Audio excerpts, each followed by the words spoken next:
अमित चौहान जी, 15 अगस्त पे आप देशवासियों को क्या संदेश देना चाहेंगे?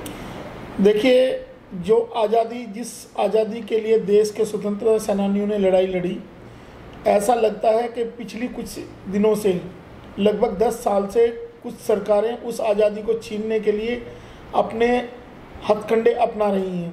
और उसका ताज़ा उदाहरण कल जो राज्यसभा में घटना हुई है, मैं उस घटना को इस देश के लोकतंत्र की हत्या के रूप में देखता हूं, क्योंकि अगर राज्यसभा का मेंबर ऑफ पार्लियामेंट ही सुरक्षित नहीं है और सरकार इस मंशा में के बाहर से लोगों को बुला के, मार्शल्स को बुला के, अगर एमपी एमएलए की भी पिटाई होती है संसद के अंदर, तो उससे बड़ा दुर्भाग्य इस देश के लोकतंत्र के लिए क्या हो सकता है। तो ये आज़ादी की नई लड़ाई की शुरुआत करनी पड़ेगी और इस देश की आज़ादी, चाहे वो चुने हुए प्रतिनिधि हैं या जनता जो उन प्रतिनिधियों को चुनती है, उनको विचार करना पड़ेगा कि कैसी सरकारें चुनी जा रही हैं। अगर इस तरह की सरकारें चुनी जा रही हैं तो आप लोकतंत्र की हत्या के लिए इस देश का वोटर भी जिम्मेदार है। तो ऐसे माहौल को देखते हुए, ऐसे हालात को देखते हुए आज़ादी को बचा पाना बहुत मुश्किल है। दूसरा, आज देश की 80 करोड़ आबादी जिस पे सरकारें अपना पीठ थपथपा रही हैं, देश के 80 करोड़ लोग राशन की लाइन में खड़े हुए हैं। जिस देश का 80 करोड़ लोग 5 किलो राशन की लाइन में खड़ा कर दिया गया है, तो उस देश का भविष्य और देश की आज़ादी कहाँ सुरक्षित है, ये आप अच्छी तरह जानते हैं। ये देश आज़ाद नहीं है, गुलाम बनाने की प्रक्रिया चल रही है कुछ दिनों से। रामवीर चौहान जी, आपकी अपनी पार्टी पीपल्स के आप राष्ट्रीय अध्यक्ष हैं और अब चुनाव भी आ रहे हो और आपकी पार्टी ने एक मुहिम चलाई कि छोटा भ्रष्टाचारी कौन और बड़ा भ्रष्टाचारी कौन जी। तो किस तरह आप संदेश देना चाहेंगे जो आज की सरकारें सत्ता में बैठी, आप जनता जो है वो किस तरह जागरूक हो इन सरकारों से? देखिए, मेरा तो ये मानना है कि दिल्ली में जो दोनों ही पार्टियों की सरकारें चल रही हैं, आम आदमी पार्टी और भारतीय जनता पार्टी। आम आदमी पार्टी दिल्ली सरकार पे आसीन है और भारतीय जनता पार्टी दिल्ली की नगर निगम के साथ साथ केंद्र की सत्ता पे आसीन है। दोनों ही पार्टियों ने 2012 से लेकर अन्ना जैसे व्यक्ति को इस्तेमाल कर वो भी इसमें शामिल रहे हैं और इस देश को एक इतना बड़े लेवल पर गुमराह किया कि देश में भ्रष्टाचार के अलावा कुछ नहीं है। और जनता को गुमराह करके ये लोग सत्ता में आए भ्रष्टाचार के नाम पे। लेकिन आज अखबारों की स्थिति आप देखिए, अखबार का कोई भी दिन ऐसा नहीं जाता है जिस दिन दोनों पार्टियां एक दूसरे पे भ्रष्टाचार के आरोप नहीं लगाती हैं। अगर दोनों ही भ्रष्टाचारी हैं तो उस आंदोलन का क्या, जो 2011-12 में शुरू किया गया था आंदोलन भ्रष्टाचार मुक्त करने के लिए, उस लोकपाल का क्या, जो लोकपाल की बात की गई थी, बड़ी बड़ी बातें की गई थी, लोकपाल हम नियुक्त करेंगे, गंदगी को साफ करेंगे। आज जो भी रिपोर्ट एडीआर की रिपोर्ट आती है उसमें ज़्यादातर मेंबर ऑफ पार्लियामेंट का रिकॉर्ड बताया जाता है कि ज़्यादातर क्रिमिनल है। कभी 38% की रिपोर्ट आती है, कभी 58% की रिपोर्ट आती है। तो ये सारी व्यवस्था देश की जनता को गुमराह करके देश की जनता के संसाधनों को लूटने की एक प्रक्रिया थी।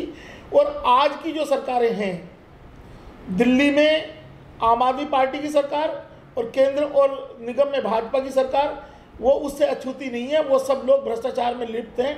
हमने कहा कि अब दिल्ली की जनता के डोमेन में छोड़ते हैं ये बात, कि दिल्ली की जनता बताए कि भ्रष्टाचार का पैमाना क्या है, कौन बड़ा भ्रष्टाचारी, कौन छोटा। अगर ये दिल्ली इतना बड़ा आंदोलन पूरे देश को दे सकती है भ्रष्टाचार के खिलाफ, तो अब दिल्ली की जनता को यह भी तय करना है कि इन दोनों भ्रष्टाचारियों को सत्ता से बेदखल करके एक नए व्यक्ति को, नई पार्टी को मौका दे, ताकि इनके खिलाफ कार्रवाई की जा सके और पार्टी लोगों के लिए काम कर सके, भलाई के लिए।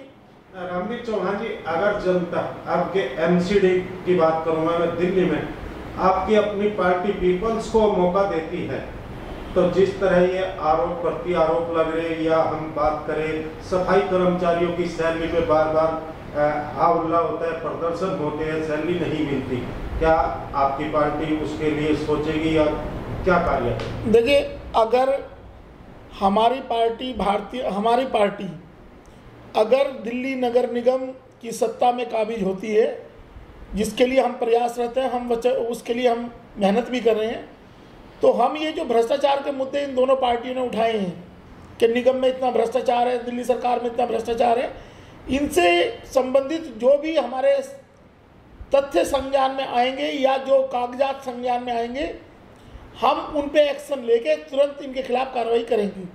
रही बात सफाई कर्मचारियों की, तो हम पहले से ही ये चीज़ कह चुके हैं कि दिल्ली में जो सफाई कर्मचारियों की व्यवस्था है उसमें 4 तरह के सफाई कर्मचारी हैं। एक एवजदार सफाई कर्मचारी है, एक सब्स्टिट्यूट सफाई कर्मचारी है, एक रेगुलर सफाई कर्मचारी है और एक परमानेंट। ये जो 4 तरह की व्यवस्थाएं बनाई गई हैं, आदमी बूढ़ा होकर मर जाता है लेकिन वो परमानेंट नहीं हो पाता, तो हम परमानेंट रोजगार देंगे, उनको परमानेंट करेंगे सफाई कर्मचारियों को।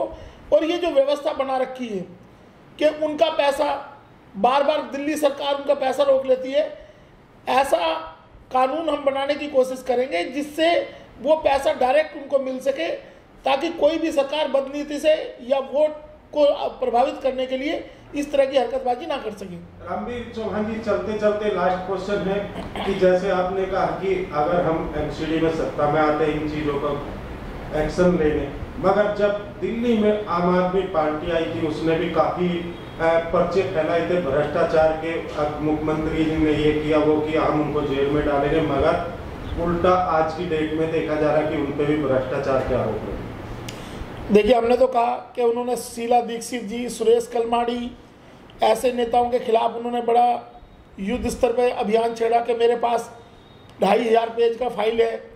लेकिन अब अगर वो ईमानदार मुख्यमंत्री थे तो 2500 पेज की फाइल पिछले 8 साल से, लगभग 8 साल से ज़्यादा इनको मुख्यमंत्री बने हो चुके हैं, तो वो 8 साल से वो दबाई क्यों हुई है?